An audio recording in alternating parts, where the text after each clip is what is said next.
sore Kak Dandi. Sore. Apa kabar? Nice. Alhamdulillah. Di sini kami dari kelompok 5 mata kuliah pastry ingin wawancara nih, tanya-tanya terkait Casa di Patisserie sama Kak Dandi. Boleh ya? Boleh? Oke, kita mulai ya Kak. Oke, boleh. Pertanyaan yang pertama Kak Dandi. Oke, boleh. Sejak kapan sih Casa di Patisserie ini berdiri? Terus yang pas awal berdiri itu dia langsung jadi cafe gini atau pertama jual pastry aja yang buat take away gitu atau langsung cafe gini yang bisa dine in? Oke. Iya. Untuk awal Casa ini berdiri itu bulan Juli untuk tahunnya di tahun 2024. Jadi kita udah berjalan hampir 2 tahun. Iya. Lalu untuk konsep awal sendiri sebenarnya kalau dari Casa itu kita bukan cafe ya, kita lebih ke arah big shop. Kita lebih ke arah pastry shop. Nah, kenapa kita bilang kita ini lebih ke big shop sama pastry shop? Karena emang untuk menu yang ditonjolin kita lebih mengarah ke arah pastry and bakery. Iya. Jadi bukan lebih ke coffee product, bukan. Coffee itu hanya sebagai pendamping aja, gitu. Terus kalau dari awal sendiri apakah kita langsung besar kayak gini? Enggak juga. Jadi emang untuk sementara di awal itu kita balik lagi karena kita sebuah big shop, pastry shop. Jadi untuk awal-awal kita yang jual itu lebih fokus ke pastry bakery untuk produknya. Iya. Malah untuk yang produk seperti main course atau mungkin beverage menu itu kita malah agak bukan terlambat tapi kita agak kesampingkan dulu karena itu tadi kembali lagi kita di sini pastry shop atau big shop itu tadi. Oke. Dari sekian banyak produk itu kan nggak langsung sehari semua habis gitu ya Kak ya. Oke. Kalau di Casa di Patisserie ini bisakah kalau disimpan untuk besok gitu, untuk penjualan besok gitu? Kalaupun bisa, gimana kalian memanage itu gitu? Oke. Untuk mempertahankan rasa, tekstur dan lain-lain. Oke, untuk savingnya berarti ya? Iya betul. Oke, jadi balik lagi ya yang namanya bahan makanan itu kan pasti ada yang cepat rusak, ada yang nggak cepat rusak. Iya, Kak. Apalagi kita di sini kan sebagai pastry shop, big shop, itu kan kita rata-rata menggunakan produk yang basicnya dairy. Nah, Iya. karena basicnya dairy itu mereka memiliki waktu yang rentan buat rusak. Iya. Nah, maka dari itu untuk penyimpanannya kami menggunakan freezer Oke. for all product. Mau dia produk patisserie, vinoceri, kita semuanya masuk di freezer. Nah, tetapi untuk ketika kita mau reserving lagi, untuk kita keluarkan besoknya lagi, Iya. itu memiliki penanganan yang beda antara produk patisserie sama produk vinoceri.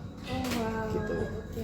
Untuk yang untuk produk yang patisserie, untuk produk yang patisserie itu kita untuk servingnya tetap kita taruh di dalam freezer. Nah, untuk ketika ada yang beli atau ketika ada yang order baru kita keluar. Tapi kalau untuk yang produk vinocerinya itu memiliki perlakuan khusus seperti kita thawing dulu.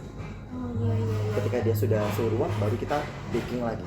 Ketika udah di baking baru kita keluarin. Oh wow, jadi Gitu. memang nggak semua perlakuan itu sama ke ya. semua produk ya Kak ya? Ya.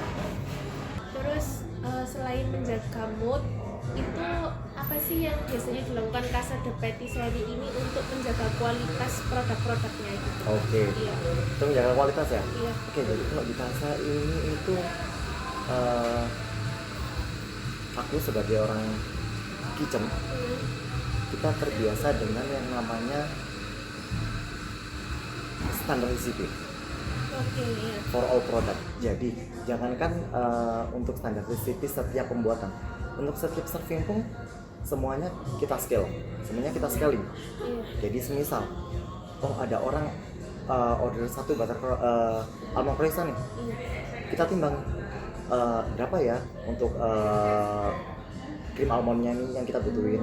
Terus kita kasihnya almond crispy-nya tuh kita butuh berapa ya, untuk biar orang itu merasa oh ini nggak kurang, oh ini nggak kelebihan, orang merasa pas.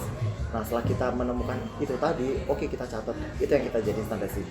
Jadi balik lagi kalau misalkan apa yang buat kita bisa konsistensi dalam hal rasa, kualitas, itu balik lagi ke standar CP itu tadi. Oke, gramasi Ya, benar-benar gramasi. diutamakan ya kak ya Yap. di sini ya. Oke. Pertanyaan terakhir dari kami, untuk tadi kan sudah kita kakaknya sudah menceritakan tentang produksi, cara penyimpanan dan lain-lain. Nah ini kita ingin mengulik lebih dalam lagi tentang dapurnya ini kak. Oke. Seperti standar kebersihan yang diterapkan di dapur produksi Casa de Patisserie ini gimana sih kak?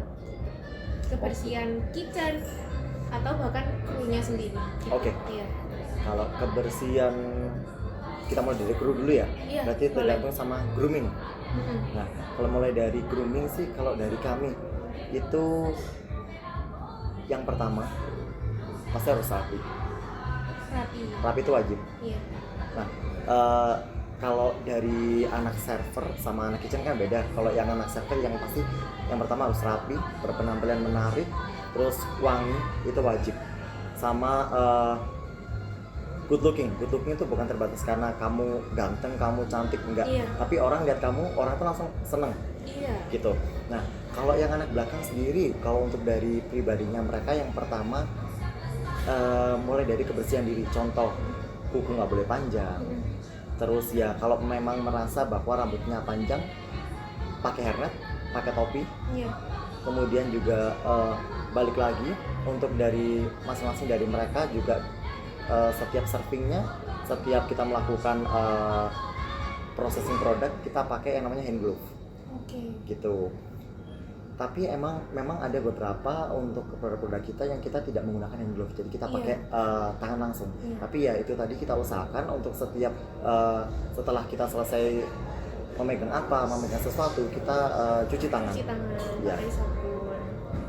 Oke Gitu. kak, untuk pertanyaan wawancaranya cukup sekian, tapi ada satu lagi kak.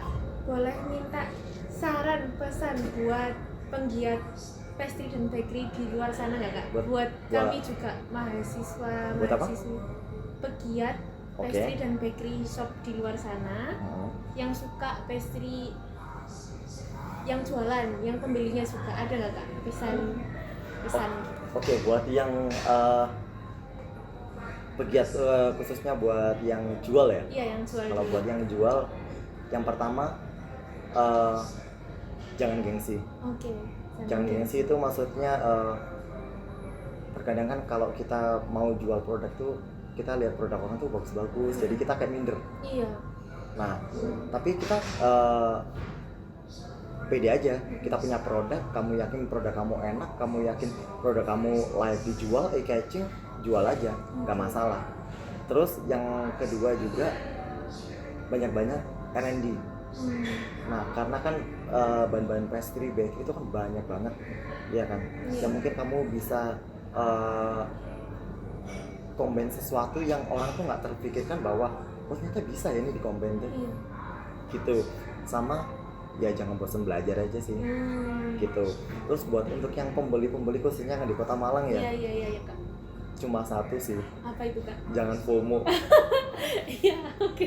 Balik lagi, Iya, jangan siap, FOMO. siap. Iya, maksudnya kalau kamu belum mau beli makanan, kamu mau beli suatu produk yang mau kamu masukkan ke dalam mulut kamu, mau Iya. kamu masukkan di dalam diri kamu, ya kamu yang pertama kamu udah harus bisa bayangin, oh ini taste-nya kayak gini, Iya. oh ini nanti ketika aku makan ini pasti taste-nya kayak gini. Jadi udah punya bayang-bayang gitu loh. Paham dulu Jangan ya, cuma Kak. karena aduh lucu, aduh cantik, aduh warnanya pink, Iya. aduh ini kayak gini.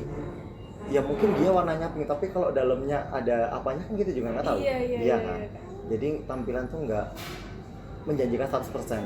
Jadi kamu harus udah punya gambaran-gambaran, oh ini isinya kayak gini. Maka dari itu kalau mampir ke tempat-tempat yang jualan makanan, tanya aja, kak ini isinya apa ya? Iya. Kak ini terbuat dari apa ya? Nggak Nggak malu apa-apa, bertanya gitu iya ya. nggak apa-apa, tanya aja. Karena apa ya? Karena setiap dari kami pegiat usaha pasti kita punya yang namanya ada product knowledge, pasti nanti dikasih tahu. Oke, siap. Terima kasih banyak Kak Dandi. Semoga Casa de Patisserie-nya sukses selalu, makin Oke, thank ramai. you. Terima kasih. Thank you.